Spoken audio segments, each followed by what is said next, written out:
Television. Dying format? Maybe. Dying because of incompetence or malicious intent?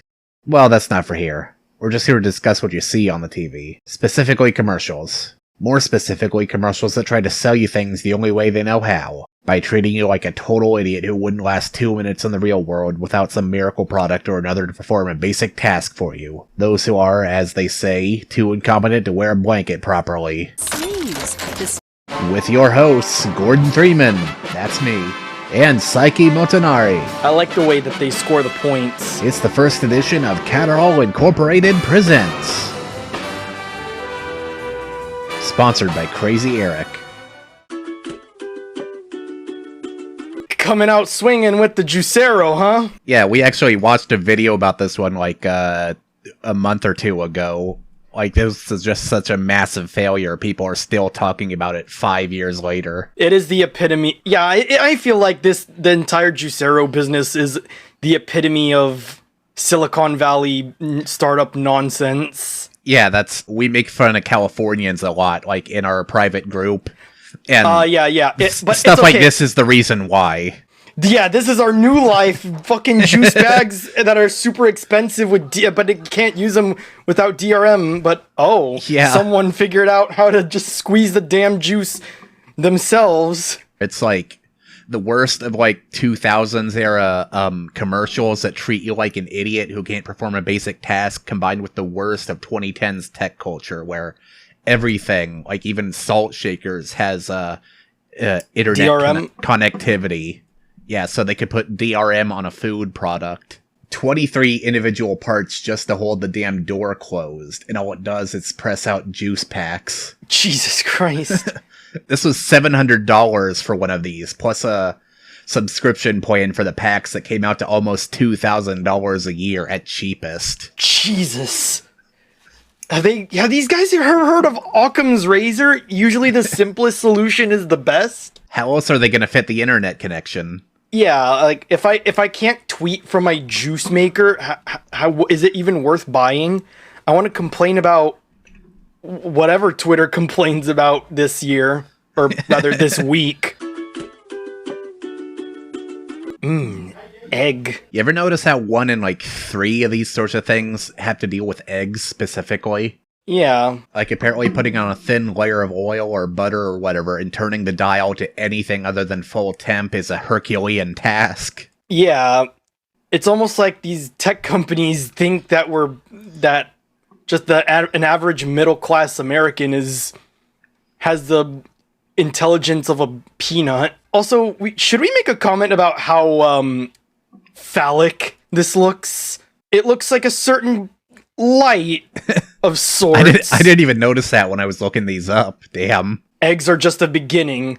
Next time, we're gonna start cooking wieners.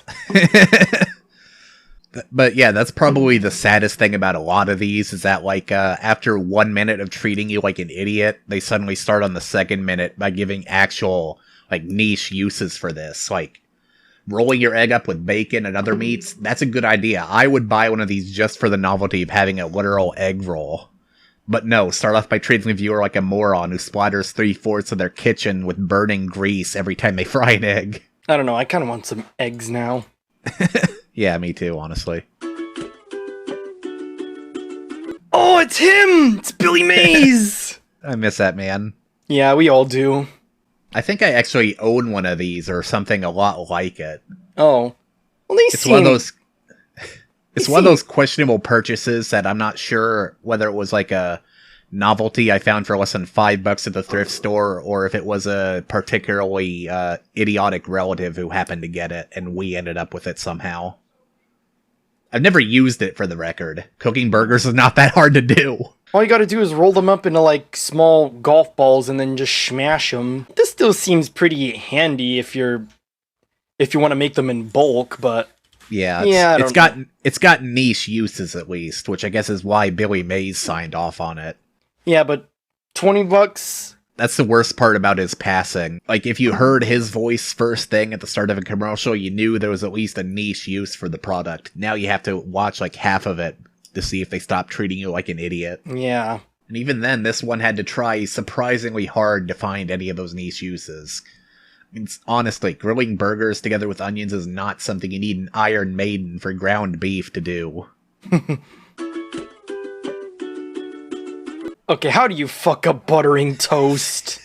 By showing up in one of these commercials, obviously. Yeah, I guess, like, as soon as you sign on to these commercials, your intelligence quotient just tanks. Can't even do the most simplest of tasks without one of these overcomplicated gadgets. Being able to quickly yet precisely measure exactly how much butter you drop on something, that's useful. It's got applications. Yeah, but nothing if beats... you're cooking, or if you just need to watch how much butter you eat in a day. It's my understanding that a lot of these sorts of products are made for, the elderly or the physically disabled, for whom everyday tasks actually are, more difficult, if not impossible to do, because of whatever hand they were dealt by aging or their condition. And then when they go to a studio to advertise it, and everything goes wrong the instant an executive notices it and demands a say, suddenly, marketing to grandmas is too niche. We need to go more universal with this.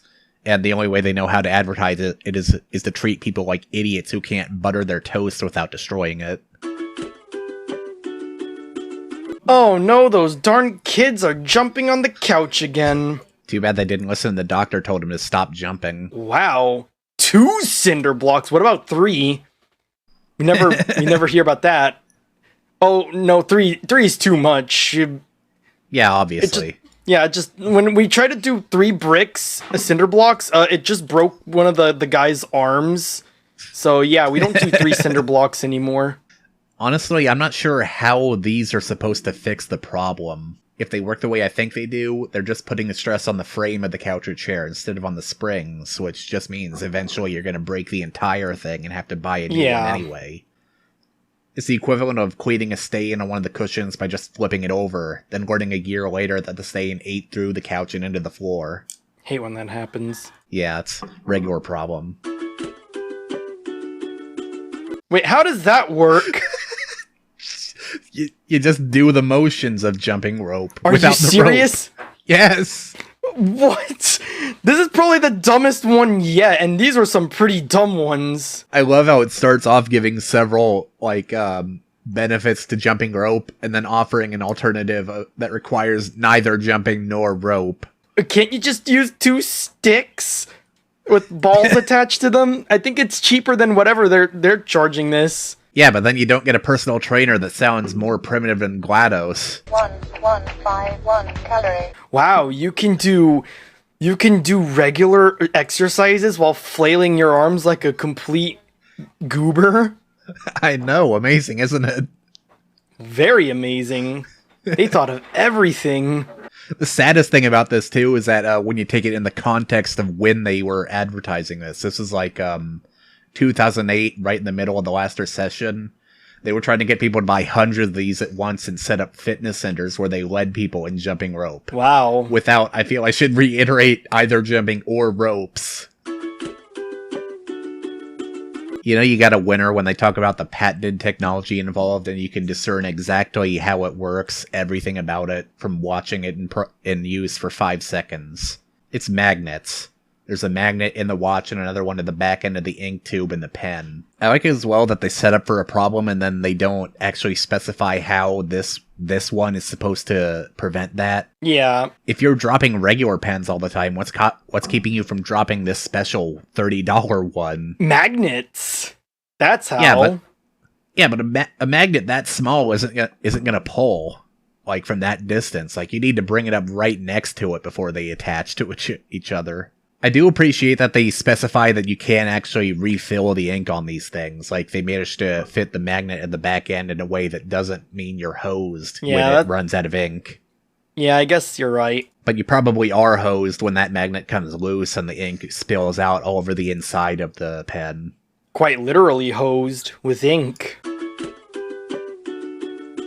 I've got several regular hot pads, and I can tell you this woman's problem is not that she didn't have an OveGlove to pick up this giant bowl of hot soup. It's not even that she tried to pick up a giant bowl of hot soup with one hand, it's that she didn't even try to pick it up. That was an intentional spill if I ever saw one. I think it's insurance fraud.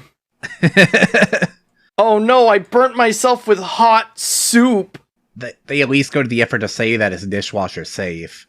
Like, a lot of these sorts of things, you get them dirty enough that a quick rinse in the sink doesn't clean them off. Your only option is buying a new one, because they fall apart in any sort of washing machine.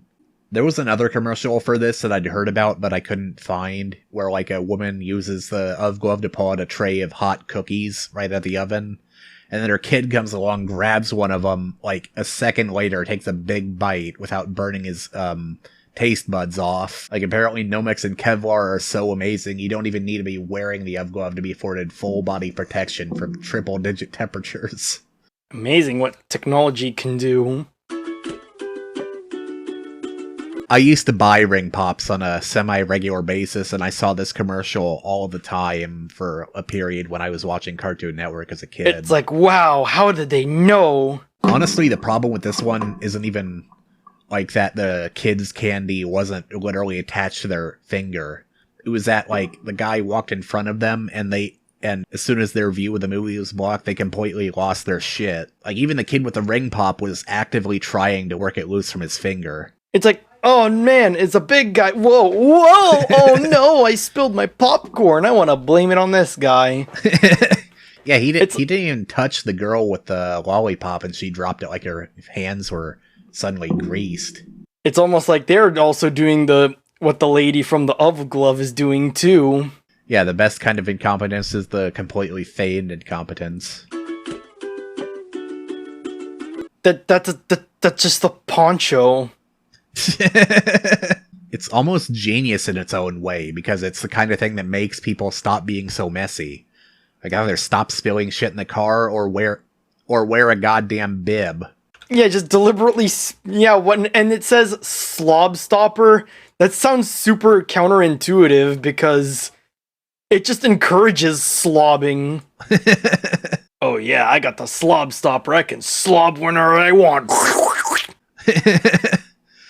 I love it too that like, he's not only incompetent without the bib, but he's like got like mind-bending bad luck on top of it. Cause like when he had the thing on, he's just an idiot who can't tell how much liquid is left in a regular McDonald's coffee cup, and he spills a little bit of it on himself as he's drinking. But without it, like the lid is suddenly spring-loaded, it throws itself into his face so he can spill the entire contents of the cup on himself. I think it is. I don't think Slobstopper is supposed to stop it. I think it's more of an enabler, if anything. Yeah.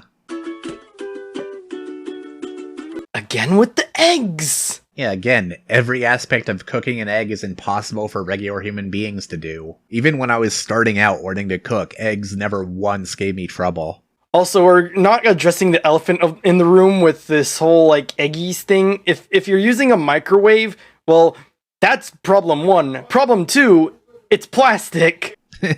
Delicious microplastics, am I right? You can't just put it in a bowl and start seasoning and salting and peppering. Nah, you gotta get this. The saddest thing about this one, from what I understand, is that it's supposed to be a thing for, like, helping the elderly hard-boil eggs, because, like, they would obviously have troubles with peeling it and whatnot, but from what I understand, these Eggies are just more complicated than hard-boiling the regular way. There's, like, they apparently come in 4 parts. You have to individually wipe each one with an oil-soaked cloth or something beforehand, so that the eggs don't stick to it. Yeah. Not to mention the trouble of actually getting the egg into the little hole on the top. Meanwhile, you hard-boil eggs the regular way. It's like, dump them in some salt in the water, boil them for 20 minutes, transfer them over to ice-cold water. I even actually have another thing called an egg genie for the purposes of hard-boiling eggs. I used it maybe twice, and that was to steam something else entirely. I've never actually used it for boiling eggs. Now, that sounds illegal. That sounds dangerous. You're not using a thing for its intended purpose? Well, they mentioned it in the manual, I'm pretty sure. Alright, that's about all the time and sanity I have. I got important marketing to do that doesn't involve shit-talking other attempts at marketing. Yeah. But hey, actually, consider this a learning experience. This is a good idea what not to do when you market stuff. Yeah, exactly. This is why you pay attention to what everyone else is doing, because 9 times out of 10, they're probably idiots. Yeah, and first and foremost, Don't treat your consumer like they're a bunch of double-digit IQ morons. Well, let's not get too ambitious here.